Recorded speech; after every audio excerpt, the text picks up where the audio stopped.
Começa agora na Catedral FM o programa Rio em Santidade, com o Padre João Cláudio.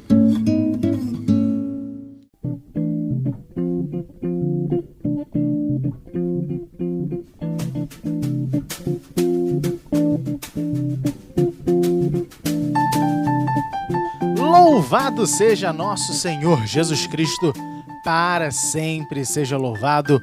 Um bom dia, querido amigo da nossa Rádio Catedral FM 106,7, a sintonia da felicidade. Eu sou Fábio Almeida e esse é o nosso Rio em Santidade, o nosso encontro semanal com a santidade, com você aqui nas ondas da Rádio Catedral FM. É muito bom ter a sua companhia aqui conosco. Neste domingo, excepcionalmente, o Padre João Cláudio não está com a gente, mas eu estou aqui com você para podermos dizer que sim, é possível ser santo hoje.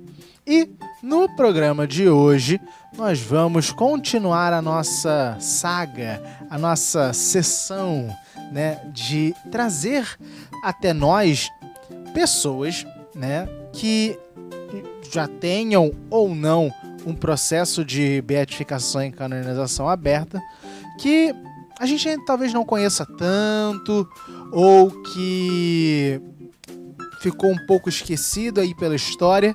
E hoje nós vamos trazer à baila aqui, à tona no nosso programa de hoje, um conterrâneo meu.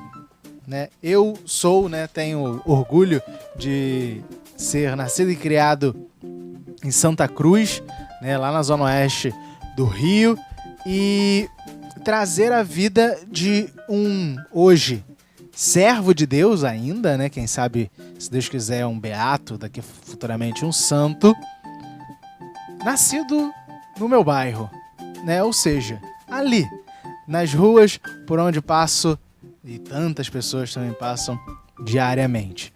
Nós vamos falar de um homem que foi bispo auxiliar desta diocese aqui, nessa nossa arquidiocese, do Rio de Janeiro.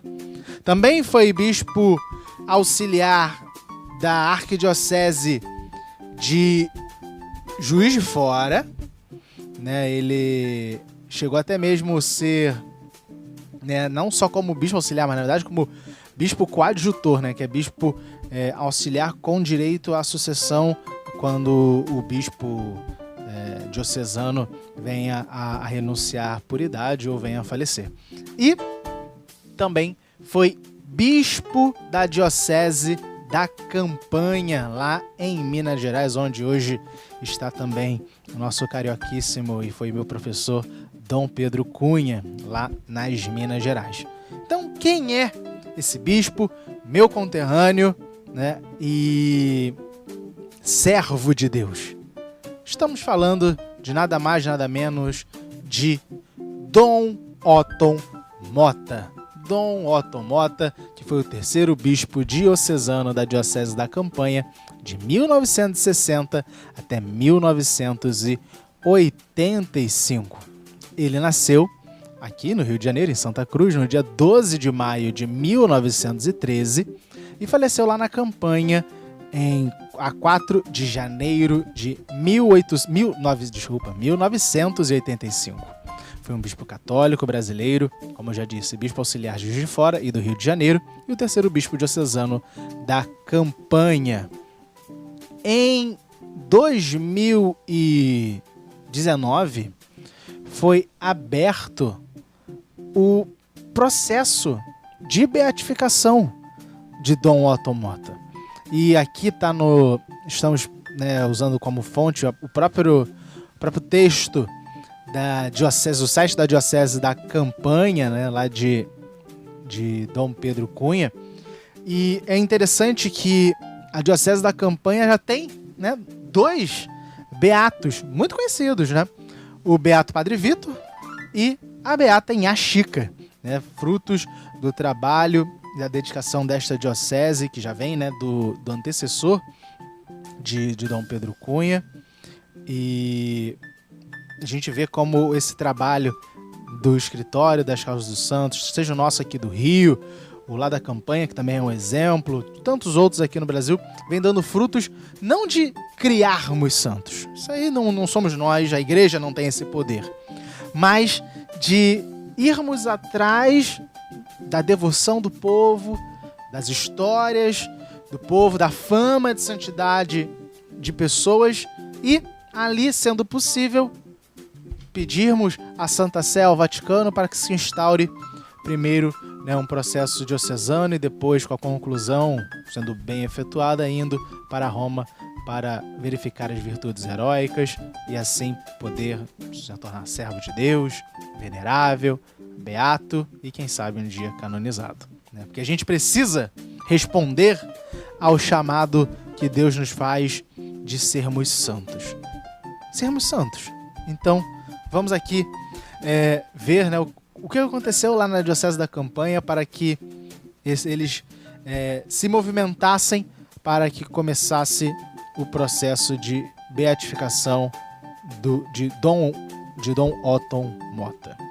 Em celebração onde estavam presentes grande parte do clero diocesano da Diocese da Campanha, leigos de diversas paróquias e familiares de Dom Otton, foi feito o reconhecimento canônico de seus restos mortais e instalado solenemente o tribunal para a causa de beatificação do servo de Deus. A manhã do sábado do dia 5 de novembro de 2019 foi marcada pela missa solene, quando foi feito o reconhecimento canônico dos restos mortais do servo de Deus Dom Otton Mota. O translado dos mesmos para o sarcófago na entrada da catedral foi instalado o tribunal para a causa de beatificação. A celebração foi presidida pelo bispo diocesano, Dom Pedro Cunha Cruz, concelebrada pelo bispo emérito, Dom Diamantino Prata de Carvalho, e cerca de 40 padres do clero diocesano. Dom Diamantino, esse que eu falei, né, que também muito importante para as causas dos santos aqui do Brasil, né, como disse, fruto do trabalho dele, de todo o pessoal da Diocese da Campanha. A sua diocese hoje, né, pode se orgulhar de ter dois beatos, e se Deus quiser, futuros santos em seu solo. Beato Padre Vitor e Beata Inhaxica. Em sua homilia, Dom Pedro Cunha recordou que, logo que chegou à diocese, teve conhecimento das virtudes de Dom Otton pelo relato dos fiéis que foram cumprimentá-lo, destacando que ambos eram naturais do Rio de Janeiro, né? Do Dom Pedro Cunha foi nosso bispo auxiliar aqui até 2015, se eu não estou enganado, né? E Dom Otton, como eu disse, meu conterrâneo lá de Santa Cruz. E aí a fala de Dom Pedro, abre aspas para Dom Pedro Cunha. Eu estava ouvindo um áudio quando Dom Otton estava deixando a diocese. Senti a expressão de seu amor pela diocese e, ao mesmo tempo, um coração muito abnegado, reconhecendo que não tinha mais condição de conduzi-la e de estar à frente com seu cajado. Ele reconheceu que era o momento de passar o cajado com muita humildade, como se deve ser o nosso ministério, um ministério de desprendimento. A qualidade do pastor é aquela de aceitar a sua condição humana. Isso é muito bonito de observar. Somos corações desprendidos, assim afirmou Dom Pedro Cunha. Dom Otton Mota estava enterrado na cripta da Catedral de Santo Antônio da Campanha, em uma cerimônia privada onde participaram o bispo, o postulador, o nosso querido Paulo Villota, lá da Itália, e o promotor da causa de beatificação. O corpo de Dom Otton foi exumado. Essa é uma fase obrigatória no processo, pois comprova, de fato, a existência do servo de Deus. Foi feita a exumação dos restos mortais e depois foi colocada numa urna de acrílico que permaneceu coberta durante toda a celebração. Após a comunhão, iniciou-se o processo de reconhecimento canônico e translado. Padre Luzair Coelho de Abreu, chanceler da Cúria, fez a leitura solene da ata de reconhecimento, que foi assinada pelos bispos presentes, por representantes do clero, por um sobrinho de Dom Otton e pelo prefeito municipal. Uma cópia da ata foi depositada junto aos restos mortais e, em seguida, procedeu-se o lacre da urna de acrílico. A urna de acrílico foi colocada em uma outra urna, agora de madeira, que também foi lacrada. Iniciou-se a procissão pelo corredor central da catedral, em direção ao sarcófago construído para guardar os restos mortais de Dom Otton Mota. O local escolhido foi logo na entrada do templo. Dom Pedro abençoou o novo túmulo e, após ser lacrado, fez a incensação. Após a bênção final, foi feita a instalação do tribunal para a causa de beatificação do servo de Deus Dom Otton Mota. Clero e assembleia permaneceram nos bancos enquanto o espaço era preparado. Os bispos e os padres estavam no presbitério, dirigiram-se à sacristia para retirar os paramentos litúrgicos, né, da missa. O padre Luzairo, que é o chanceler da Cúria, cônego, também da diocese lá da Campanha, conduziu esse momento, fazendo também a leitura da ata de instalação. O tribunal para a causa de beatificação é constituída pelo padre Marco Antônio Labrurde Filho, juiz delegado e pároco da paróquia Nossa Senhora da Conceição de Airuoca, padre Bruno César Dias Graciano, promotor de justiça, pároco da paróquia São Lourenço,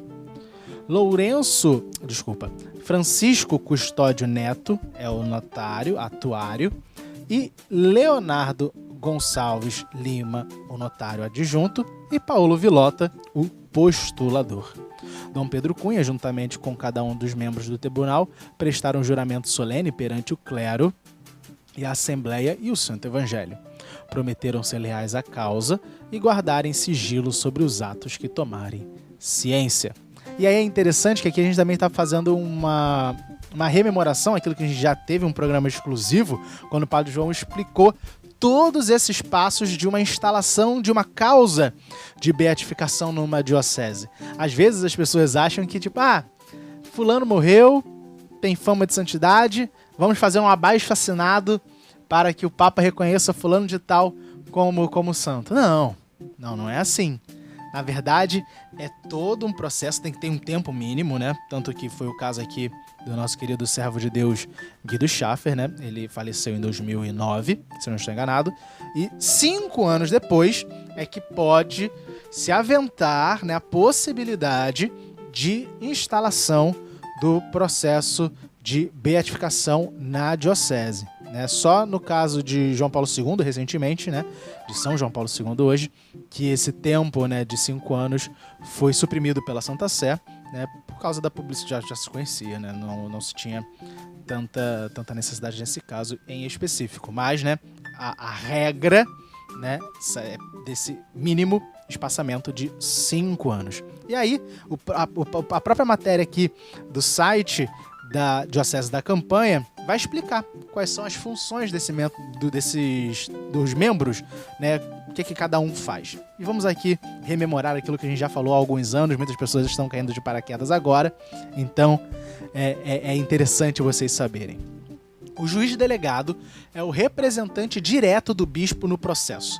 É um sacerdote competente em matéria teológica, canônica e também histórica. O promotor de justiça é o colaborador direto do juiz delegado. Deve zelar para que se observe fielmente tudo aquilo que está prescrito pela lei na instrução da causa. O promotor também deverá examinar se foram recolhidos de forma exaustiva todos os autos e documentos relativos ao objeto do inquérito. O notário transcreve as declarações das testemunhas e redige os autos do inquérito, segundo as indicações do delegado episcopal. É a única função que pode ser desempenhada por leigos. No tribunal da causa, né, de Dom Otton foram nomeados 2 notários, o atuário e o adjunto. E aí como anda o processo? Conforme o promotor da comissão, né, o padre Bruno, lá da paróquia de São Lourenço, deverão ser ouvidas cerca de 35 a 40 testemunhas, né? Isso é de 2019, muito provavelmente isso já está acontecendo. Além disso, é necessário reconstruir a história do bispo através de documentos. O responsável por fazer a ligação entre a equipe diocesana e a Congregação para a Causa dos Santos lá na Santa Sé, no Vaticano, é o postulador, nosso querido amigo italiano Paolo Villota, de quem tive a honra de conhecer pessoalmente tanto lá na Itália quanto aqui no Brasil. Além do processo de Dom Otton, Paolo está acompanhando os processos de canonização do Beato Padre Vitor e de Nhã Chica, que precisam da comprovação de mais um milagre para serem considerados santos. E o processo de canonização da Madre Teresa Margarida, a nossa mãe, freira carmelita do Carmelo de Três Pontas, lá também na Diocese da Campanha. Ou seja, a Causa dos Santos lá na Campanha está a mil. Então, também é interessante aqui a gente trazer um pequeno resumo, né, histórico de Dom Otton Mota. Como eu disse, né, ele nasceu, né, em 1913, faleceu em 1985. Ele estudou, né, realizou seus estudos tanto filosóficos, tanto teológicos, no seminário daqui do Rio, né, ou seja, São José, e também lá de São Paulo, concluindo a teologia em 1935. Foi ordenado sacerdote presbítero em 12 de janeiro de 1936, sendo imediatamente designado professor no Seminário São José do Rio Comprido, da nossa querida arquidiocese, onde também foi diretor espiritual. Foi criado cônego do Cabildo Metropolitano do Rio de Janeiro. Em 10 de março de 1953, foi eleito bispo titular de Uzita, sendo sagrado em 24 de maio de 53, e nomeado bispo auxiliar de Juiz de Fora. Em 55, foi nomeado bispo auxiliar aqui da nossa arquidiocese do Rio de Janeiro, cujo arcebispo era Dom Jaime de Barros Câmara. A 30 de maio de 1959, foi designado bispo coadjutor da Campanha, com direito à sucessão, o que ocorreu a 16 de maio de 1960, quando sucedeu a Frei Inácio OFM. Foi pastor zeloso, competente, modesto, afável e acessível a todos, realizando visitas pastorais, percorreu por várias vezes todo o território do seu bispado. Em 16 de janeiro de 82, renunciou ao bispado da Campanha. Vitimado pela doença de Parkinson, faleceu em 4 de janeiro de 1985, sendo sepultado na cripta da Catedral de Santo Antônio, lá na Campanha. O seu lema era o seguinte: In vinculis caritatis, in vinculis caritatis, ou seja, vinculado no amor, né? Bonito. Então, é muito interessante sabermos que onde a gente nasceu, onde a gente vive, também ali é terra de santos. Aqui, mais um carioca, né? Temos instalados, né, já a nossa querida venerável Odetinha, nascida em Madureira, criada em Botafogo. Nosso querido servo de Deus Guido Schaffer, nascido em Volta Redonda, criado em Copacabana, falecido no Recreio, hoje Praia Guido Schaffer. Dom Otton, nascido aqui no Rio de Janeiro, em Santa Cruz, falecido lá na Diocese da Campanha. Que a vida dessas nossas personalidades possam também inspirar a nossa. Dom Otton morreu há tem nem 40 anos. Guido foi em 2009. Olha, tinha um pouco mais de tempo. Mas sim, é possível ser santos. E Deus nos quer santos. Santos de altar, santos canonizáveis. Para que, não como um reconhecimento de que nós somos perfeitos, não. Mas, na verdade, que a gente possa mostrar para o mundo, para a igreja, para todos, que através da miséria da nossa vida, Deus age no meio de cada um de nós. Porque Deus nos quer, né, no fim das contas, ao lado dele. Por isso, que sejamos santos. E é isso o nosso programa de hoje. Nós conhecemos um pouco sobre a vida, sobre a causa de beatificação de Dom Otton Mota, e peço, né, a Deus para que, se Deus quiser, em breve, essas causas todas possam ter bom êxito, né? Termos aí Beato Odetinha, Santo Odetinha, Beato Guido Schaffer, Santo Guido Schaffer, Beato Dom Otton Mota, São Dom Otton Mota, para que sejamos, sim, santos. Se Deus quiser, semana que vem nós estaremos aqui, Padre João estará de volta e fiquemos agora com o Ângelus, com o nosso querido cardeal Dom Orani João Tempesta. Até semana que vem e um abraço!